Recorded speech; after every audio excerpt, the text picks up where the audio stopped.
Welcome to Slow Home Studio. Too many people live in badly designed houses, and we want to change that. For the next couple weeks, we're going to be answering your questions in our Ask an Architect segments. So if you have a question that you would like John and I to answer about residential design or a particular topic that you would like us to discuss, please send us an email to john@slowhomestudio.com. You can also just send us a picture, or if you've got a condition in your house that you'd like us to comment on, you can do that as well. Or even a floor plan of a house that you might be thinking about buying, one that you already own, one that you're going to be building, anything at all, just send it along. And on that note, today's exercise, we're actually doing the second set of our design project that we've been looking at for Kyle in Bryan, Texas. You remember yesterday we went through his house. It's a little bungalow, and came up with some, we're going to show you our ideas for how we might be able to improve that house. And so if you haven't seen the house, go back to tomorrow or yesterday's episode to watch that. This is the outside. This is the existing floor plan, and really what we needed to do was address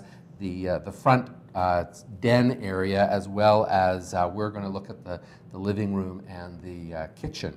But we really wanted to do it in 3 stages. We wanted to go to what was the most minimal thing that we can do and then add from there. And really, the most minimal thing to do is to create an entrance and a bit of separation between that front door and the den area. And what we're suggesting is either a drywall, framed and drywalled closet, or a piece of millwork that would go up. This is about 6 feet long, about 2 feet wide. If you can set it off about 5 feet off of that side wall, that would be great. It would give you enough room and still leave you just about 10 feet there. Yeah, it's also important to note that you've set it off the front wall as well, because we're really not trying to make a room. Like, what we're trying to do is have the separation, the spatial separation, without actually creating a drywalled room. That's a very good point, because I think if it did come right to the end, then it would start to feel too much like a hallway. Correct. So you're allowing that view around. So then we took it one step further, and what we thought we would do here is expand the size of the intervention all the way down. Now, in order to make that work, we had to remove the hallway structure and open up the doorway into the bathroom and into the bedroom. What that's going to do is it's actually going to make this now feel like one space, and you're going to be able to read that as one space with, within that, an entry space, and as well an overlap circulation space. So it's going to make that den feel much, much bigger. That's right, and this piece of millwork or framing could actually accommodate the office use. So that's deep enough that you could put filing cabinets in there,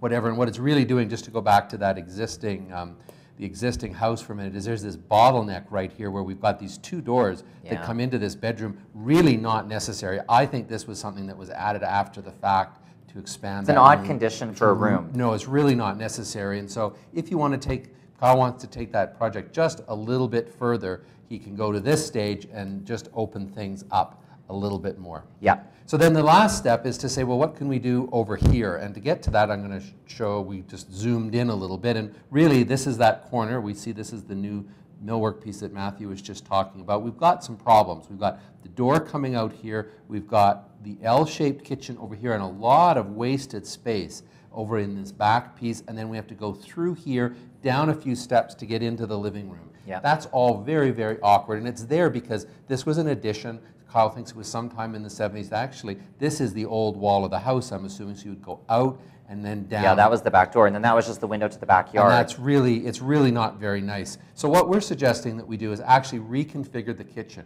Move the kitchen over to this side so that it allows for an undisturbed entry circulation from this part of the house, the old part of the house, down into the new.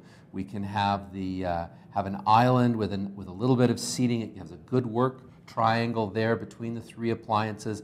Cut this down so that this becomes a low handrail. It means that when you're standing in the kitchen, you have a much more direct view out into the living room space and the dining room space overall. Yeah, and I think the other thing that you did that was really important is you relocated the French doors, because they were moved down a little bit, because originally there was an issue with the furniture placement and there wasn't enough light. So we've added that extra window, and then that allows the furniture grouping to be in this part of the room. This part becomes circulation, and then the dining area is tucked in behind.